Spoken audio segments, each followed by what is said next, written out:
할렐루야. 오늘 2019년 마지막 송년주일에 전에 나와서 예배하는 여러분들에게 하나님의 은혜가 또 하나님의 축복하심이 여러분들과 함께 하시기를 축원합니다. 그리고 여러분의 가정에도 지난 한 해 함께 하셨던 것처럼 새해에도 하나님의 은혜가 함께 하시기를 축복합니다. 우리 옆에 성도들과 한번 인사하고 또 사랑의 인사를 나누고 말씀 나누도록 하겠습니다. 한 해 동안 수고 많이 하셨습니다. 네, 그래요. 오늘 히브리서 주신 본문의 말씀을 통해서 우리와 형제 되신 그리스도, 이런 말씀을 드리려고 합니다. 한번 말씀의 제목을 크게 외쳐봅시다. 시작. 우리의 형제 되신 그리스도. 다시 한번 시작. 우리와 형제 되신 그리스도. 이번 한 주간 동안 우리에게 여러 가지 뉴스 소식들이 있었는데 그 소식 중에 씁쓸한 것 하나가 바로 형제의 난입니다. 재벌 기업의 경영권 승계를 둘러싸고 집안 싸움이 벌어졌습니다. 그야말로 고륙 상쟁인 형제의 난이 일어나고 있습니다. 일부 그룹의 경우에는 그 경영권 다툼에서 패배한 측이 극단적인 선택을 하기도 해서 큰 사회에 충격을 주기도 했습니다.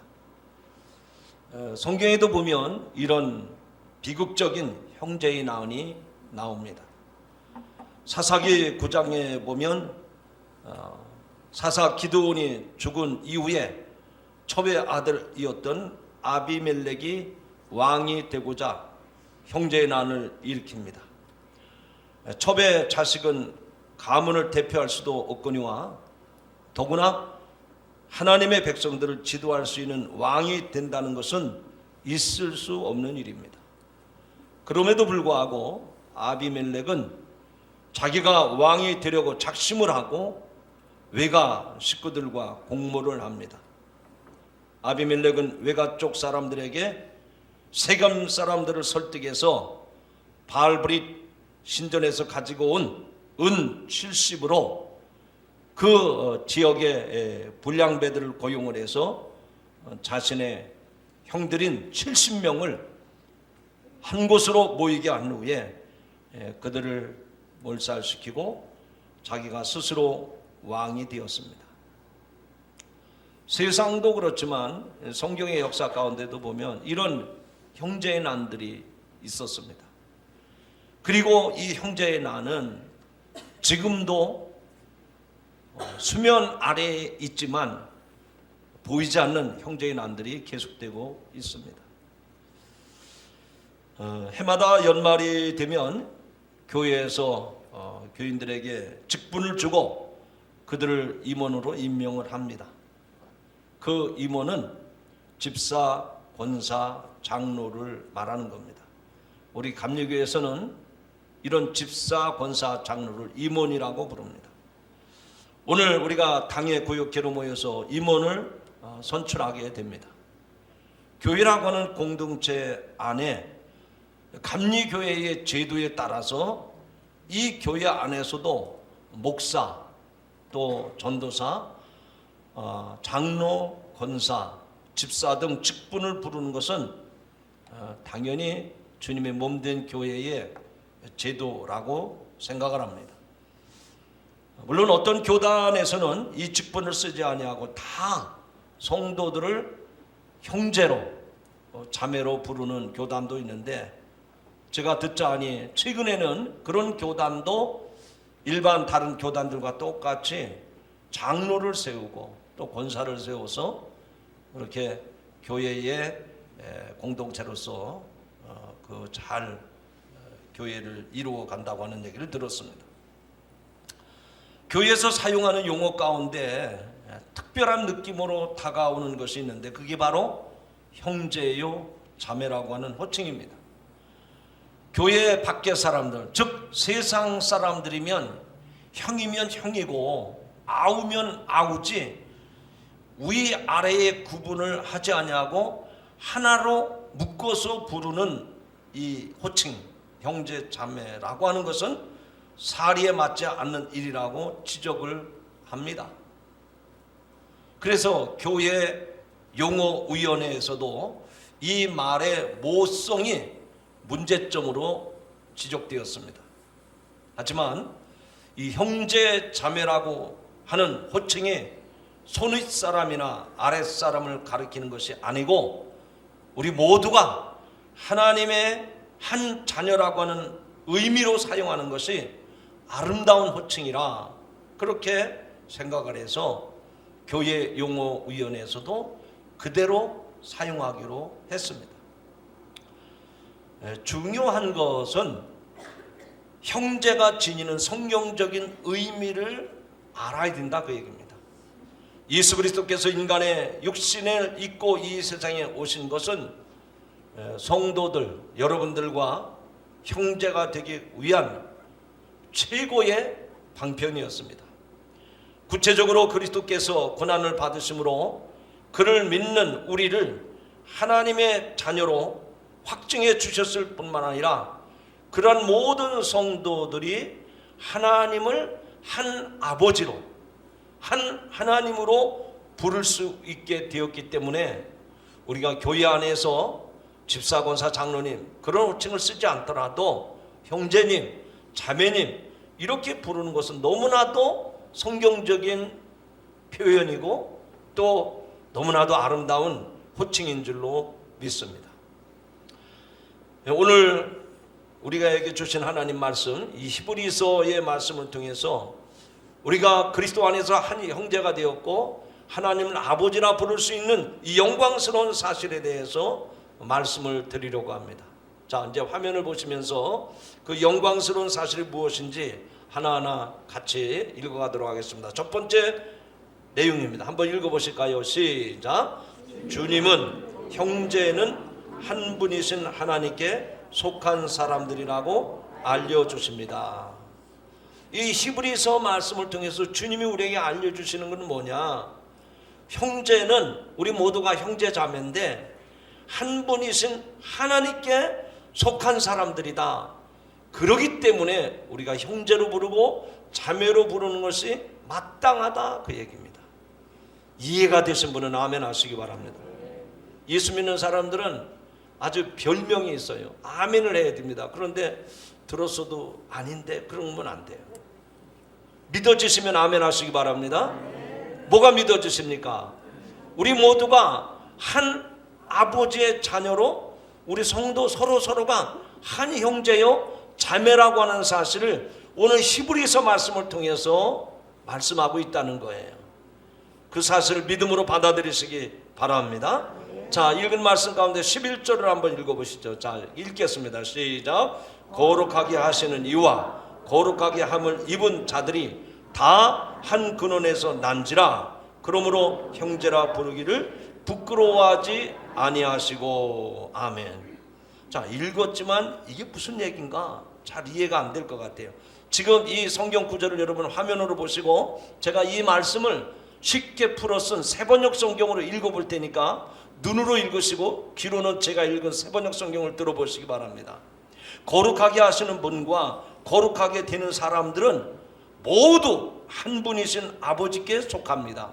그리함으로 예수님께서는 그들을 형제자매라고 부르시기를 부끄러워하지 아니하셨습니다. 아멘. 이 말씀은 쉽게 말해서 그리스도와 그를 믿는 모든 성도들이 하나님에게서 난 형제 자매임을 분명하게 말씀한 내용인 줄로 믿습니다. 하나님께서는 예수 그리스도를 이 세상에 보내셔서 우리 인간들과 형제가 되게 하셨습니다. 이 과정을 깨닫게 하시려고 히브리서 기자는 본문에 말하기에 앞서 천사에 관해서 언급을 했어요.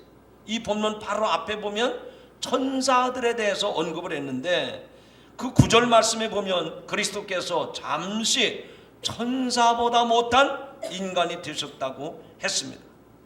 이것을 가리켜서 신학적으로 그리스도의 자기 비하라라고 말을 합니다. 즉 하나님의 아들이 스스로 열등한 신분이 되었다는 겁니다. 그러나 이 비하는 인간을 죄에서 구원하여 하나님의 자녀로서 영광에 들어가게 하는 결과를 초래한 줄로 믿습니다. 하나님의 아들이신 그리스도, 천사보다 뛰어나신 그분이 왜 천사보다 못하게 되셔야 했는지 한번 살펴보려고 합니다. 바로 본문 2장 10절의 말씀은 우리가 한 번 읽어서는 그 내용을 잘 이해할 수가 없습니다. 이렇게 문장이 복잡할 때는 수시거나 부사구를 빼고 문장의 뼈대를 간추리면 그 말씀이 금방 이해가 됩니다. 자, 10절 말씀을 같이 한번 또 읽어보겠습니다. 시작. 만물이 인하고 만물이 말미암은 자에게는 많은 아들을 이끌어 영광에 들어가게 하시는 일에 저희 구원의 주를 고난으로 말미암아 온전케 하심이 합당하도다. 제가 또 쉽게 세번역 성경 읽어볼 테니까 지금 읽은 말씀을 제 눈으로 세번역 성경과 함께 비교해 보시기 바랍니다. 하나님께서는 만물을 창조하시고 만물을 보존하시는 분이십니다. 그러므로 하나님께서는 많은 자녀를 영광에 이끌어 들으실 때에 그들의 구원의 창시자를 고난으로서 완전하게 하신다는 것은 당연한 일입니다. 이렇게 말씀을 드려도 잘 이해가 안 돼요. 그래서 제가 설명을 드립니다. 이 2장 10절의 말씀의 주어는 만물이 인하고 만물로 말미암은 자, 만물로 말미암은 자, 그가 누굽니까? 하나님을 가리킵니다. 그러니까 하나님에게는 이 모든 것이 다 합당하다는 거예요. 그릇된 것이 아니라는 겁니다. 하나님에게는 그릇된 것이 없고 합당한 일인데 무엇이 하나님에게 합당하신가 하면 우리의 구원의 주가 되신 그리스도의 고난으로 말미암아 온전케 하셨다는 거예요. 따라하시죠. 하나님에게는 모든 것이 합당합니다. 뭐가 합당하냐? 하나님께서 당신의 독생자를 우리에게 보내주셔서 우리에게 구원의 주 그리스도가 되게 하셨는데 그 그리스도가 되신 그분이 고난당함으로 우리가 온전케 됐다는 거예요. 그래서 하나님에게는 합당하다는 겁니다. 이해가 되신 분은 아멘으로 화답하시기 바랍니다. 아멘. 그가 합당한 일을 하는데 그것은 그리스도를 고난당하게 하심으로 많은 아들을 이끌어 영광에 들어가게 하시는 일이었습니다. 여기서 많은 아들은 예수 그리스도로 말미암아 구원받게 된 우리 성도들을 말하는 것입니다. 구원 얻은 성도들과 그리스도와의 관계가 다시 한번 어떤 관계인지 확인시켜주는 말씀입니다. 우리가 하나님의 자녀가 되었기에 우리를 형제로 여기신 주님이 우리를 구원하기 위해서 그가 고난을 통해서 온전하게 된 것은 너무나도 합당한 일이란 말이죠. 여러분 이것을 믿음으로 받아들이시기 바랍니다. 쉽게 아주 정리해서 말씀을 드립니다. 예수 그리스도가 우리의 구원주로 오셨는데 구원주로 오신 예수 그리스도가 왜 고난을 당하셔야 되느냐 말이에요. 왜 십자가에 죽으셔야 되느냐 말이죠. 우리로서는 잘 이해가 안 돼요. 그냥 호령하는 그 군대 장군처럼 왕처럼 오시면 되지 왜 고난당하는 그리스도로 오셨느냐 말이에요. 그러나 그렇게 하신 일이 너무나도 합당한 일이란 말이에요. 히브리서에서 그것을 말씀하고 있습니다. 우리가 하나님 한 분에게 속한 형제에 대한 중요한 사실 다시 말씀을 드립니다. 우리가 예수 그리스도 하나님에게 속한 형제라고 하는 사실에 대해서 중요한 핵심적인 말씀을 세 가지로 요약해서 드리려고 합니다. 첫째로 시작. 하나님의 뭐가 계획이라는 거예요? 뭐가 하나님의 계획이라는 거예요? 우리를 하나님의 자녀로 예수 그리스도의 하나된 형제로 하나님이 택해 주셨다는 것이 하나님의 계획인 줄로 믿으시기를 바랍니다. 하나님은 무슨 일을 계획하시고 시행하는 데 있어서 실수하거나 또 오류를 범하시는 분이 아닙니다. 그리고 모든 일에 있어서 최종적인 권위를 가지신 분입니다. 그것을 여기서 만물이 인하고 만물이 말미암은 자라고 표현을 했습니다. 만물이 그분 때문에 존재하게 되었고 또 그분을 통해서 존재했다는 말씀입니다. 그래서 사도 바울은 로마서 11장 36절에 이는 만물이 주에게서 나오고 주로 말미암고 주에게로 돌아감이라. 만물을 계획하시는 분이 전능하신 하나님이심을 믿으시기 바랍니다. 그 하나님의 계획은 선하시고 거룩하십니다. 그분이 계획하시고 그분이 원하시는 대로 이 세상의 역사가 진행돼 가는데 그것이 너무나도 합당한 일이다 하는 얘기입니다. 그리스도께서 고난을 당하심으로 인간을 구원하시는 것은 하나님이 합당하게 여기신 일이었습니다. 그렇다면 우리 인간의 생각으로 이해가 되지 아니하고 그게 어떻게 합당한가 그렇게 생각이 된다 하더라도 하나님이 계획하신 일이라면 하나님이 하시는 일이라면 여러분의 지각을 뛰어넘어서 여러분의 생각을 뛰어넘나 하더라도 그것을 믿음으로 받아들이시기를 주님의 이름으로 축복합니다. 하나님이 행하시는 모든 것 내 생각이나 내 지적인 능력을 초월하는 것이라 하더라도 아니 잘 이해가 되지 않는다 하더라도 믿음으로 받아들이시기를 바랍니다. 왜냐하면 하나님이 계획하신 일이기 때문에. 더 쉽게 말씀을 드리면 하나님이 계획하신 일에는 실수나 착오가 없기 때문에 우리를 그리스도 안에서 한 형제로 세워주심을 믿으시기 바랍니다. 그렇다면 여러분 어떻게 살아가야 될까? 오늘 이 말씀을 들으면서 우리가 하나님의 자녀로서 예수 그리스도의 한 형제요 자매요 한 지체가 되었다면 어떻게 살아가야 되겠습니까? 교회에 왔는데도 한 성도요 한 권속인데도 저 사람하고는 말을 안 할 거야.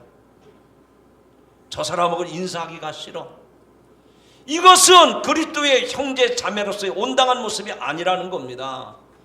여러분 그리스도의 한 형제 자매가 되었으면 모두가 다 피를 나눈 한 형제요 자매이기 때문에 그리스도의 사랑을 나누고 또 그리스도의 사랑을 실천하는 여러분들이 되시기를 주님의 이름으로 축원합니다. 두 번째로는 한번 읽어봅시다. 자, 둘째로 시작. 인간의 운명이 여기 나와 있습니다. 우리의 운명이 여기에 나와 있다는 거예요. 인간을 향한 하나님의 목적은 많은 아들을 이끌어 영광에 들어가게 하시는 겁니다. 여기서 우리 인간이 하나님의 아들로 묘사되고 있습니다. 하나님께서 예수 그리스도를 통해서 구원받은 사람들을 아들이라고 선언하시는 겁니다.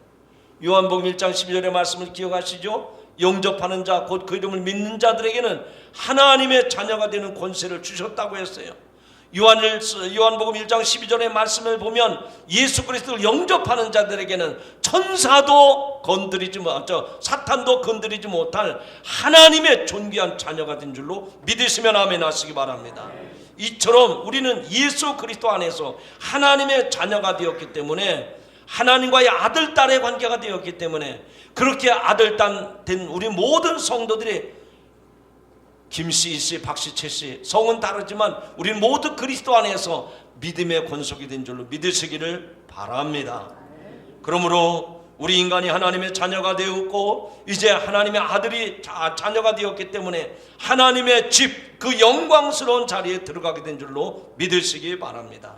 저와 여러분이 이 땅에서 살지만 그러나 하나님이 예비해 놓으신 영원한 나라, 천국, 그 영광스러운 자리에 들어갈 수 있다고 하는 것은 우리들이 이 피조물로서의 우리에게 주어진 최고의 주인 줄로 믿으시면 아멘 하시기 바랍니다. 원래 아담과 하와는 범죄하고 타락함으로 하나님의 영광으로부터 완전히 단절되고 영원히 저주받은 인생이 되었지 않았습니까? 그것이 인간의 운명이었습니다. 결국에는 그 결과로 인간에게는 슬픔과 비극이 찾아왔습니다. 그런데 그런 우리들을 하나님께서 버려두지 아니하시고 영광스러운 자리에 들어가도록 이끌어 주셨습니다. 이것이 오늘 이 땅에서 믿음을 붙잡고 살아가는 성도들이 붙잡아야 될 마지막 소망인 줄로 믿으시기를 바랍니다. 세 번째는 어떤 것일까요? 자, 한번 읽어보겠습니다. 셋째는 시작.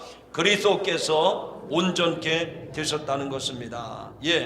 죄인이었던 우리에게 구원이 없었는데 그리스도는 우리에게 구원을 만들어 주신 분입니다. 예를 들어서 말씀을 드리면 깊은 산 속에 들어가는데 숲이 우거져서 길이 어딘지를 알 수가 없어요. 그런데 맨 처음 앞장서 가는 사람이 큰 칼을 들고 나무를 잘라내고 풀을 베면서 먼저 들어가면서 길을 냅니다. 그러면 길이 생기면 그 뒤에 따라오는 사람들은 편안하게 그 산길을 산행을 할 수가 있는 겁니다. 맨 앞장서서 풀을 제치고 나무를 꺾고 가는 그 개척자가 있어야 모든 사람들이 그 길로 들어갈 수가 있는 것이죠. 그리스도께서 이와 같이 개척자가 되어 주셔서 우리들이 가야 할 구원의 길을 만들어 주신 줄로 믿습니다. 마치 군대의 대장이 병사들을 이끌고 가는 것처럼 그리스도께서 구원받은 사람들을 이끌고 그 영광의 자리에 들어가시는 줄로 믿으시기를 바랍니다. 그러므로 우리들은 이 그리스도를 따라서 그 영광스러운 자리에 들어가는 것을 믿고 날마다 주만 바라보면서 그 길로 행하시기를 주님의 이름으로 축원합니다. 그러므로 고난으로 구원의 줄을 온전케 하셨다고 하는 것은 그 고난을 통해서 구원을 완성시켜 주셨다는 말씀입니다. 그리스도께서 성도의 구원을 만들어내시고 온전케 하신 방법이 고난의 과정을 겪으셨다는 겁니다.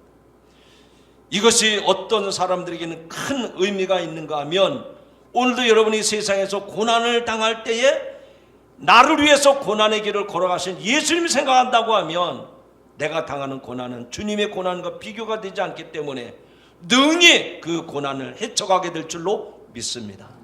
능히 그 고난을 이겨낼 줄로 믿습니다. 주님, 내 고난을 거두어 주옵소서 하면서 고난을 능히 이겨가는 우리 성도들이 되기를 주님의 이름으로 축원합니다.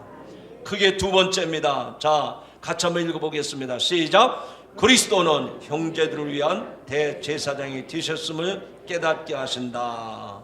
한번 따라합시다. 그리스도는 나를 위한 대제사장이 되셨습니다.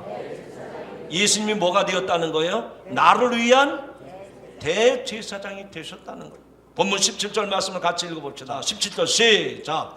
그러므로 그가 범사의 형제들과 같이 되심이 마땅하도다. 이는 하나님의 일에 자비하고 신실한 대제사장이 되어 백성들의 죄를 속량하려 하심이라. 아멘. 그 지금 읽은 말씀 가운데 보면 두 가지 인칭 대명사가 나옵니다. 그게 뭔고 하니 백성이라고 하는 말과 대제사장이라고 하는 말이 나와요. 백성과 대제사장. 형제 되신 주님이 우리의 대제사장이 되어서 우리를 구원하셨다는 말씀인데 가만히 생각해 보면 이게 서로 격이 맞지 않는 것 같아요. 왜 그렇습니까? 장로님, 집사님, 왜 그러냐 말이에요. 왜 격이 맞지 않느냐 말입니다. 형제 되신 그리스도가 우리의 대제사장이 되어 주셨다? 아니, 형제는 형제지 어떻게 그분이 우리의 대제사장이 되어 주셨느냐 말이에요. 이해가 잘 안 돼요. 우리의 지적인 수준으로는 잘 이해가 안 됩니다. 그런데 성경 말씀이기 때문에 우리는 그걸 믿어야 돼요. 어떻게 믿어야 될까요? 제 설명, 제 설교를 잘 들으셔야 그걸 이해할 수가 있는 거예요. 다시 생각해 보면, 깊이 기도하면서 생각해 보면, 형제된 그리스도가, 예수님이 우리를 형제라고 불러주셨는데 그분이 나를 위해서 형제뿐만 아니라 나의 구원을 위해서 대제사장이 되어주셨다는 것. 성경에 이런 일을 겪은 사람이 있습니다. 구약의 요셉이라고 하는 인물입니다. 요셉은 형들의 시기로 팔려서 애굽의 종으로 팔려갑니다. 애굽에서 고생한 요셉은 마침내 그 애굽의 국무총리가 되었습니다. 마침내 그 가나안 땅에 흉년이 들어서 곡식을 얻을 수 없게 된 이 요셉의 형제들은 곡식을 사러 애굽을 내려와 결국은 국무총리가 된 요셉을 만나게 됩니다. 그때 이 요셉의 자기 형제들을 보면서 뭐라고 얘기합니까? 하나님이 큰 구원으로 당신들의 생명을 보존하고 당신들의 후손을 세상에 두시려고 나를 당신들보다 앞서 보내셨나이다 라고 말을 합니다. 우리는 이 요셉의 고백을 통해서 형제되었던 이 요셉이 그 식구들을 먹여 살리는 대제사장이 된 것을 이 말씀을 통해서 볼 수가 있습니다. 이것은 야곱의 아들들을 위해서 먼저 앞서 보냄을 받은 고난당하는, 철저하게 고난당했던 요셉이 우리 예수 그리스도의 그림자인 것을 오늘 이 말씀을 통해서 보여주는 사건인 줄로 믿으시기 바랍니다. 그래서 이 요셉이 바로 자신들이 돈 주고 팔아버린 그 형제 요셉이라고 하는 것을 깨닫게 됩니다. 이 피를 나는 요셉은 자기들이 팔아버린 형제들을 향해서 분노하지 않았습니다. 원수 같지 않았습니다. 그 자기 양식을 구하러 온 그 사람들에게 거저 돌려보내지 않았어요. 그들을 밥그릇을 빼앗지 않았습니다. 가난과 배고픔 가운데 있는 그들을 구원해내는 요셉이 된 줄로 믿으시기 바랍니다. 바꿔 말하면 형제였던 이 요셉이 그들을 살려내는 대제사장 역할을 한 것인 줄로 믿으시기 바랍니다. 이 말씀처럼 여러분에게 있어서 예수 그리스도는 누굽니까? 막연히 저 머릿속에 담겨있는 저 우주 공간에 있는 그런 어떤 특별한 존재로 여기지 마십시오. 예수 그리스도는 나의 형제가 되어 주셔서 나를 친구라 불러주시고 나를 형제라 불러주시면서 나와 늘 동행하시는 임마누엘의 주님이심을 믿으시기를 바랍니다. 그러므로 그분이 나의 대제사장이 되어주세요. 나를 친구라고 불러주시고 나를 형제라고 불러주시고, 그리고 마지막에는 이 지옥에 떨어지지 아니하고 예수 그리스도를 통해서 하나님 나라 천국을, 그 영화로운 것을 들어갈 수 있도록 우리의 길을 예비해 놓으신 분이 우리 주 예수 그리스도인 줄로 믿으시면 아멘 하시기 바랍니다. 마지막 세 번째입니다.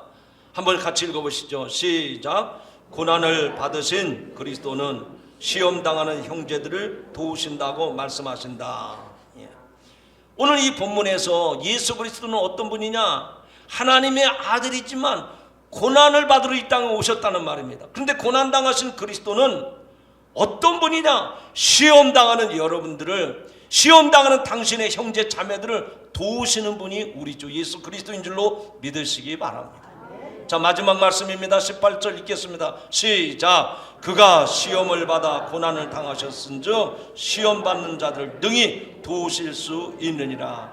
다시 한번 읽어보세요. 크게 시작. 그가 시험을 받아 고난을 당하셨은즉 시험을 받는 자들을 능히 도우실 수 있느니라. 정말 여러분, 이 세상에서 고난 당하지 않고 사는 사람 어디 있습니까?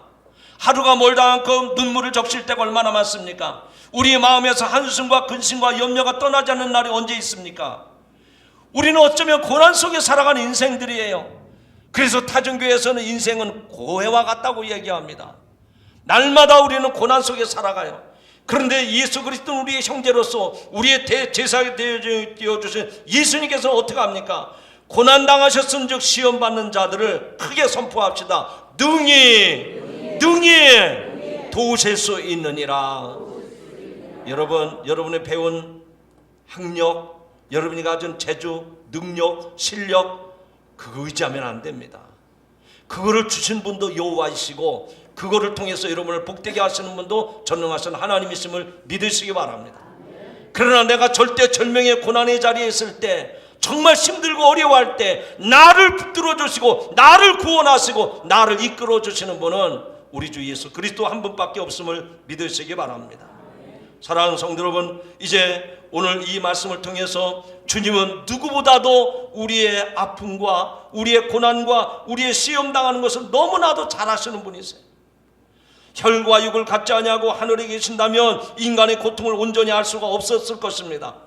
그러나 육신의 몸을 입고 이 땅에 오신 예수 그리스도는 우리 성도들이 고통당할 때 당신이 십자가의 고통을 당하셨기 때문에 누구보다도 우리들의 고난, 우리들의 아픔, 우리들의 슬픔을 처절하게 아시고 동정하시는 분이 우리 주 예수 그리스도인 줄로 믿으시기를 바랍니다. 성도 여러분, 지난 한 주간 동안에도 말 못할 아픔이 있었습니까? 고통이 있었습니까? 눈물이 있었습니까? 주님은 그 눈물을 보시는 줄로 믿으시기 바랍니다. 그 아픔을 예수님이 십자가에서 다 담당하신 줄로 믿으시기를 바랍니다. 그래서 고난을 능히 이기게 하시는 분이 세상 친구가 아니고 또 부모 형제가 아니고 오직 우리 주 예수 그리스도 한 분밖에 없음을 믿으시기 바랍니다. 이제 말씀 한마디 하고 마치려고 합니다. 영국의 조지 왕 형 빅터의 죽음으로 그 왕이 조지 왕이 형 빅터의 죽음으로 갑자기 왕위를 이어받게 됐습니다. 그는 평소에 고난을 두려워했던 인물이었습니다. 왕이 어느 날 도자기 공방에 들러서 2개의 꽃병이 전시된 방에 들어갔습니다. 2 꽃병은 같은 재료를 사용해서 무늬까지 똑같았는데 하나는 윤기가 흐르고 생동감이 있었습니다. 그런데 반면에 하나는 투박하고 곧 깨질 것 같이 보였습니다. 그러자 왕은 공장장에게 물어봤습니다. 2 꽃병은 똑같은 것처럼 보이는데 근본적으로 다르다. 둘을 나란히 둔 이 까닭이 무엇이냐? 그랬더니 공장 주인이 대답을 합니다. 폐하, 둘은 똑같은 재료를 썼지만 이쪽에 빛이 나는 이 꽃병은 불 속에 집어넣어서 구워낸 것이고요, 다른 하나는 불을 피해서 그냥 말려버린 겁니다. 불은 거친 고난의 불을 거친 그 꽃병은 윤기가 나고 생기가 일어납니다. 그 차이입니다. 성도 여러분, 인생에서도 저는 똑같다고 봅니다.